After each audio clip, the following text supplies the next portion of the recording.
Creo que lo más lindo de volver a ser niño no es algo temporal, no es que volvés a ser chico, sino sostener cuando sos grande el espíritu que tenías cuando eras chico.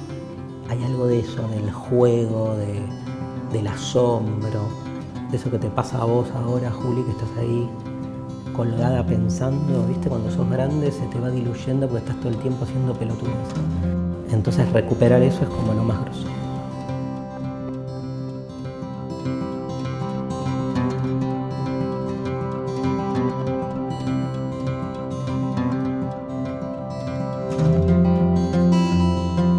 Bueno, Darío, primero que nada agradecerte por estar acá.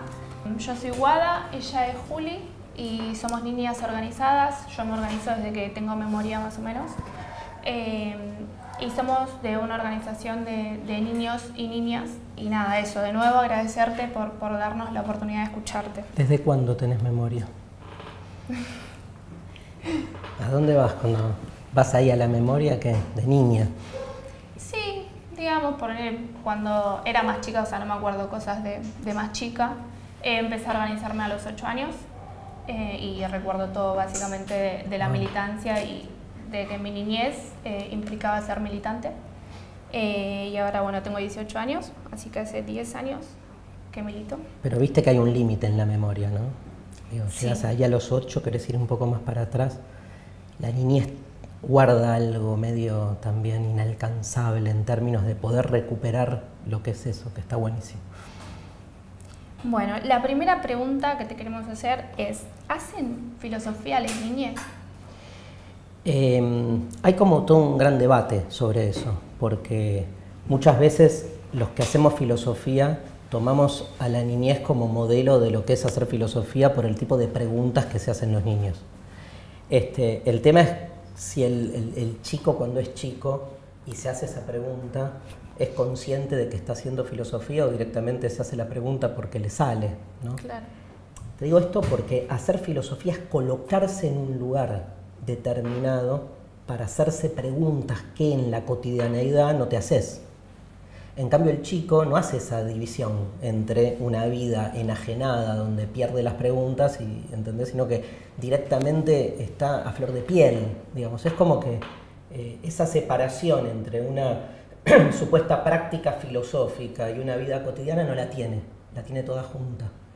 Desde esa perspectiva te diría que no, porque hacer filosofía, te repito, es como colocarte en un lugar, ¿no? Como escindirte de esa vida diaria en la que estás y animarte a hacerte esas preguntas. Entonces te diría que no, porque ese trabajo no lo hacen. Sin embargo, paradójicamente, no hay riqueza más amplia, más interesante, más intensa que la que se da en un chico haciéndose preguntas, porque en definitiva es lo que uno busca recuperar cuando es grande, ¿no? Nietzsche decía eso, que digamos, se trata de volver, cuando seas grande, de volver a poder jugar como cuando jugabas de chico, con la seriedad con la que jugabas de chico.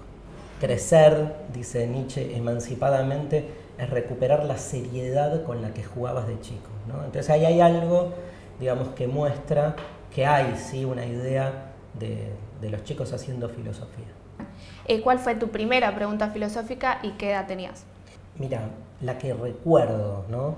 Porque probablemente me haya hecho preguntas filosóficas y no me las acuerde, por esto que te decía antes, que con el paso del tiempo uno va perdiendo la posibilidad de acceder desde la memoria a un lugar, digamos, tan lejano como es su propia niñez. Yo creo que nuestro acceso a la niñez siempre es parcial, o sea, uno siempre termina construyendo un relato de lo que uno cree que fue cuando fue niño. Que ese relato, como todo relato, tiene un asidero real, pero también tiene mucha, digamos, distorsión, y que tiene que ver muchas veces con lo que uno quiere de sí mismo cuando es grande, y entonces va hacia la niñez, y también es como que exagera o inventa modelos de niñez ideales, pero que tienen más que ver con las falencias de uno ahora.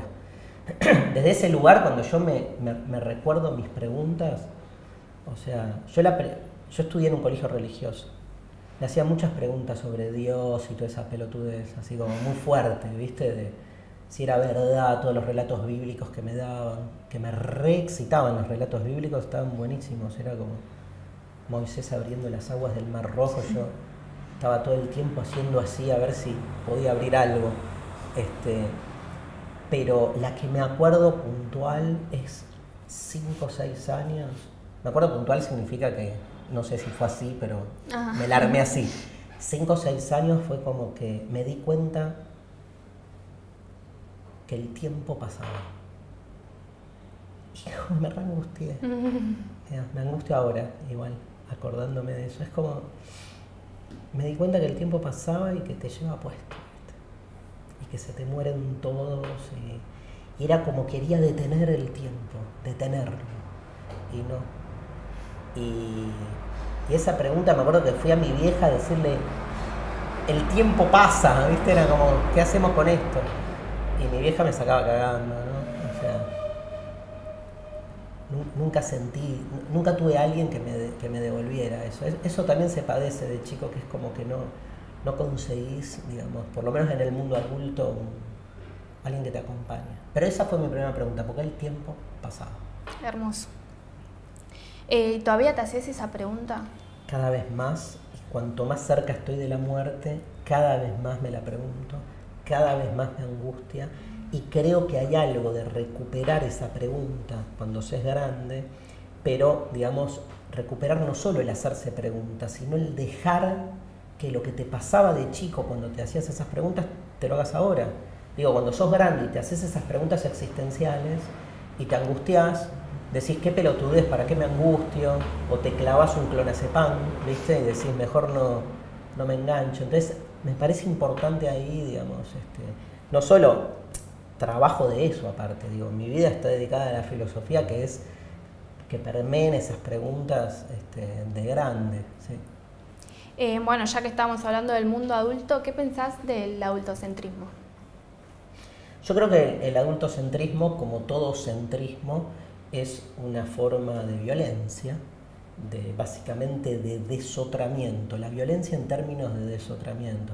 Desotramiento significa como la imposibilidad de conectar con el otro en tanto otro, que ya de por sí es un problema, pero en los centrismos vos terminás imponiendo tu propia manera de concebir al mundo frente a un otro que no la comparte, pero la terminás imponiendo no solo, digamos, porque sos más fuerte o tenés más fuerza, más poder, sino porque crees que tu manera es la correcta. Entonces, no solo se la imponés, sino que aparte la haces pasar como si fuese la única. En el caso del adultocentrismo, esto está directamente ligado a que hay un momento de nuestro tiempo existencial, la adultez, en el que se supone que te realizás como ser humano más que en otras etapas. En el caso del etnocentrismo, que hay una etnia que representa mejor al ser humano, o sea, todos los centrismos parten de esa idea de que hay una parte que se impone como única. Pero en el adultocentrismo tiene que ver con esta cuestión temporal, como que hay una etapa de la vida donde sos más humana que en el resto. Y se supone que ser niño no es más que, digamos, un momento previo a esa adultez, como que la etapa de la niñez no tiene valor en sí misma, sino que es solo un peldaño, un momento para que en alguna otra época de tu vida desarrolles lo que te hace humana. O sea, como que es al pedo ser niño, digo, en sí mismo, ¿entendés? Porque en realidad estás como invirtiendo para el futuro. Por eso a los chicos se los meten en las escuelas, y en las escuelas se los normalizan en función de ese adultocentrismo. La escuela es adultocéntrica desde ese lugar, creo que después vamos a hablar de eso, pero tiene que ver con que todo está pensado para eso. Pero la vejez padece lo mismo.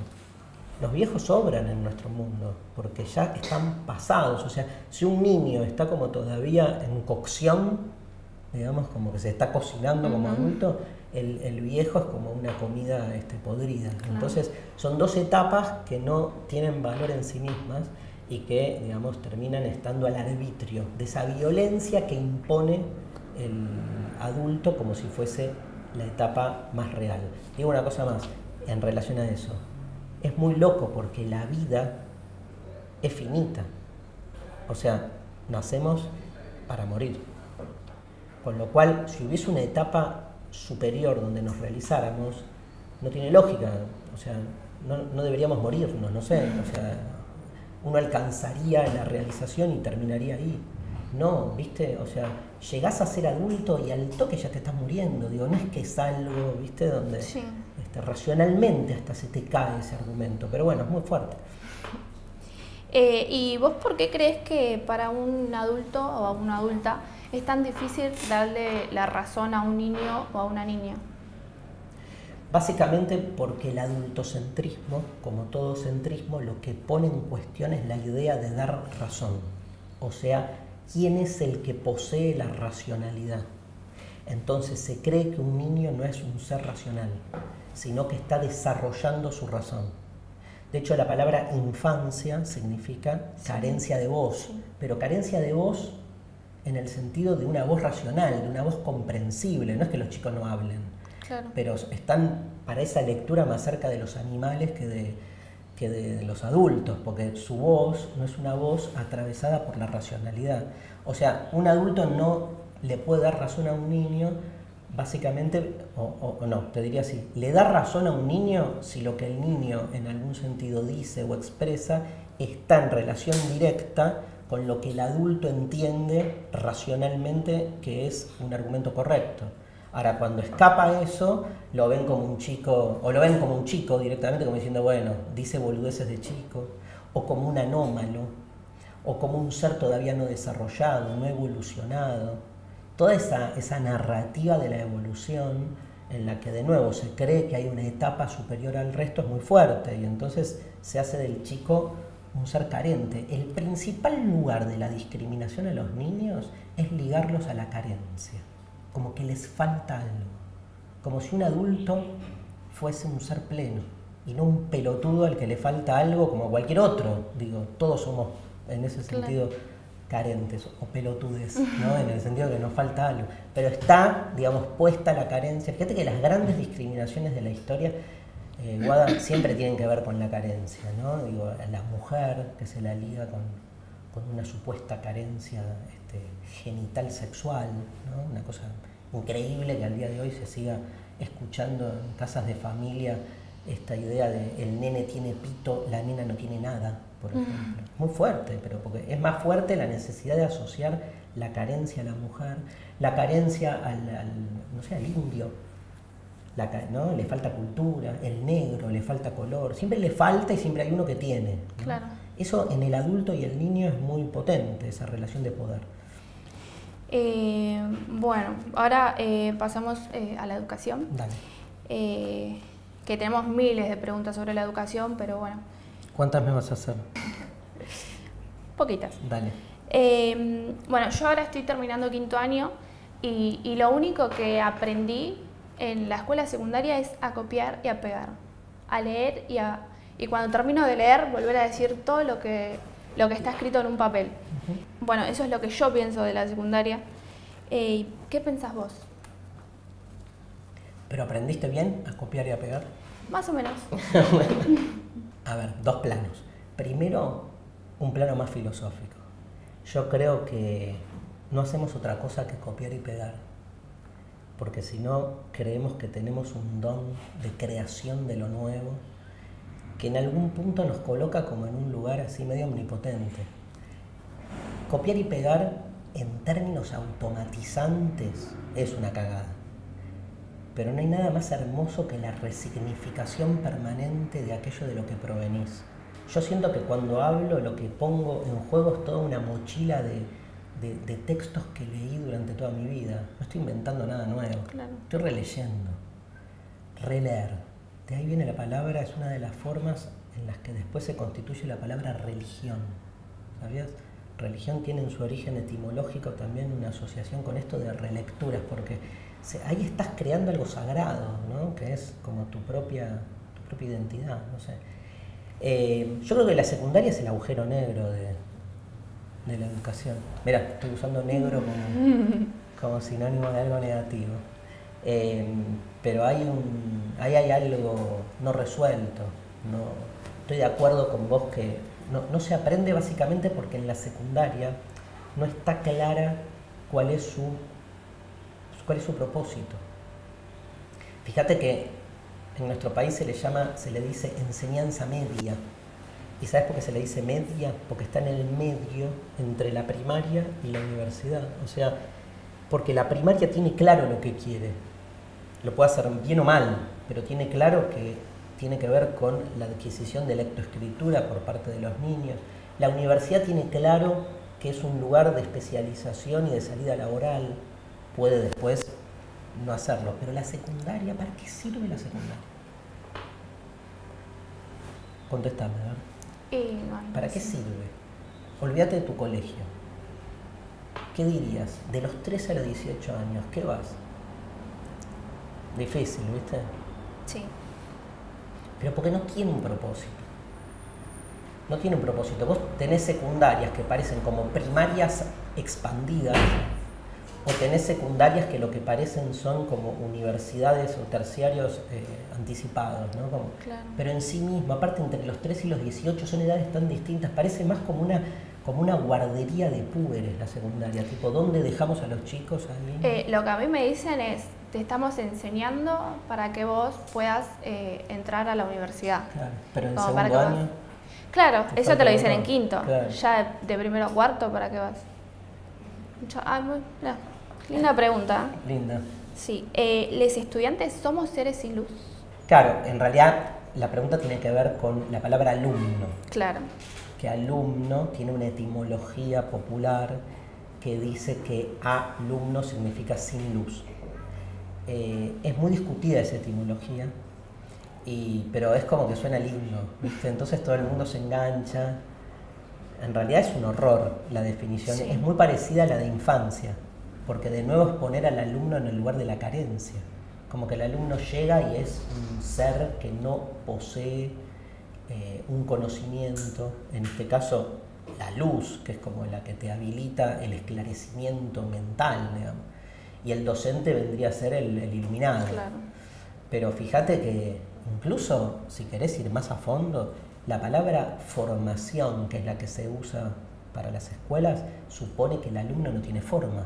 Porque si yo vengo a formarte como alumna es porque vos sos alguien sin forma. Y no es que no tenés forma. Tenés forma, tenés memoria, lo dijiste, ¿no? Tenés cuerpo, tenés género, tenés ideología, venís de una clase social, tenés una historia, mirá si no tenés forma. Y nosotros venimos a formar a los chicos, ¿no? Entonces, me parece que hay que cambiar la lógica y entender que esa definición de alumno como sin luz es una definición que, de nuevo, busca instalar una idea de escuela autoritaria, donde el docente posee la luz e ilumina a ese alumno oscuro, negro, ¿no? Porque carente, oscuro, negro, de nuevo, desposeso de cualquier realidad propia. Nada, eso, te tiro otra definición de alumno, etimológica. Parece que alumno viene de alimento. Mirá qué linda forma de tensar esta idea de que alumno es sin luz. Si alumno es alimento, significa que el chico viene al colegio a alimentarse. Y esa alimentación es diaria y nunca plena, o sea, nunca dejas de ser alumna, porque te alimentás todo el tiempo. Y un docente es el primer alumno en realidad, y debería colocarse en ese lugar más de debilitamiento de su supuesta lugar de autoridad, ¿no? Porque todo el tiempo estás aprendiendo. Yo no hay lugar donde aprendí más filosofía que dando clase, pero aprendí filosofía, o sea, no a dar clase, ¿entendés? Porque al dar clase tuve que aprender mucho. Bueno, hablando de los docentes, ¿se puede ser docente no adultocéntrico? Sí, yo te diría, en mi forma de pensar, se debe. El docente adultocéntrico está de algún modo, digamos, cometiendo ahí no sé si un error, pero está como entramado en un sentido común del que no puede salir. Y me parece que es importantísimo salirse del adultocentrismo. Tampoco creo que se pueda salir del adultocentrismo de manera terminal.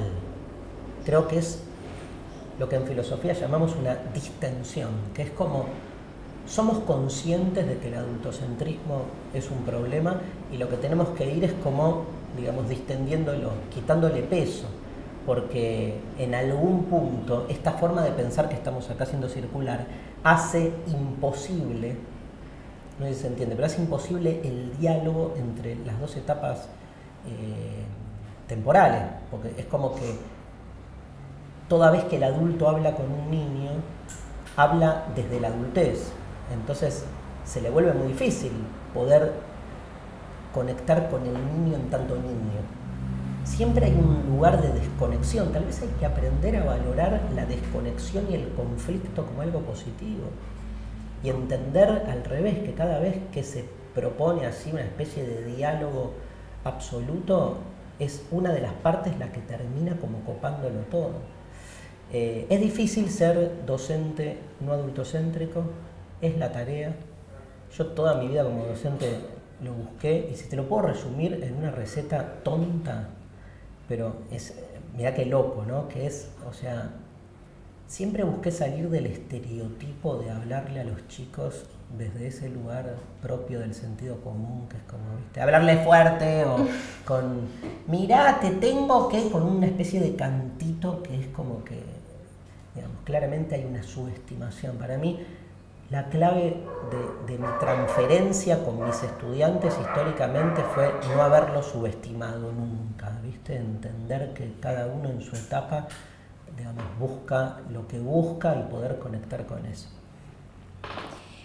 ¿Somos las niñas hoy las mujeres de hace 70 años? Y va otra pregunta. ¿Qué pensás de bajar más la edad para que los niños y las niñas voten? Sí, o sea, yo vengo mucho como jorobando con esa idea de hacernos la pregunta de por qué los niños no votan, ¿no? Y claramente sale todo el mundo a putear, como diciendo cómo van a votar los chicos si no les da la cabeza, sí. Pero tiene que ver con todo lo que estamos hablando. Y tu pregunta acerca de las mujeres de hace 70 años es porque cuando uno piensa la época donde las mujeres no votaban, los argumentos, digamos, machistas para, digamos, negarle el voto a la mujer eran muy parecidos a los argumentos que hoy el adulto profesa frente a los chicos, que es que no les da la cabeza, que la mujer piensa más con el corazón y no con la cabeza, digamos, que están más preocupadas por otras cosas. O sea, ponete a pensar por qué un niño no vota. Y no digo que tenga que votar, porque no sé si tiene que votar. Lo que sí sé es que los argumentos en contra no se sostienen. Pero tampoco sabría cómo reordenar políticamente la institucionalidad republicana para ver cómo mierda puede votar un chico. No tengo idea. Pero sí está claro que el argumento en contra de que el chico vote carece de fundamento, o sea, se cae rápido, ¿no? La política, si no es para el otro, no es política, ¿viste? Es negocio, es expansión del poder propio. Y el chico es un otro. Entonces hay algo ahí que hay que abrir, ¿no? Que bueno, los trabajos que hacen ustedes, hay mucha gente trabajando en pos de una relación diferente ahí, porque termina siendo uno de los principales seres colonizados por un adultocentrismo que no es otra de las tantas facetas que tiene hoy el poder. Juli, ¿y a vos te gustaría votar?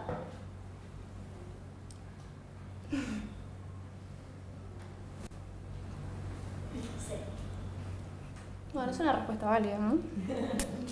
Más que válida.